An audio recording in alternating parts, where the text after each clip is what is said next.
这个舞台就是很多轮滑人的圆梦的舞台，因为它非常非常大嘛，然后也非常隆重，就是很荣幸。朋友这首歌和紫荆花盛开这首歌都有，中间的舞蹈的选手他就需要做的比较多，他要跟着音乐一起做动作和展示一些花式动作。这次表演呢，希望让觀眾看到它不只是一個競技項目，它可以表達文化、表達感情，然後讓更多大灣區的小朋友喜歡上這個項目。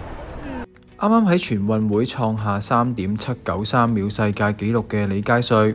係今次自由式輪滑速度過莊項目嘅冠軍得主。開幕式上邊，佢再次登台展現輪滑運動嘅魅力。同時，對呢個國家級舞台充滿期待嘅，仲有嚟自廣州南沙嘅黃國麒麟舞，全隊加操1個月，只為咗呈現出呢項200多年嘅文化嘅精彩瞬間。喺開幕式表演最後邊呢，我哋主題曲嗰度呢，我哋就黃國麒麟舞呢就會上場，借住呢個舞台可以等咁多全國嘅人民、世界嘅人民可以睇到我哋黃國麒麟舞，認識我哋，有機會傳承發揚呢個麒麟文化。好想有咁多嘅文化過嚟南沙融入呢邊，大家一齊交流。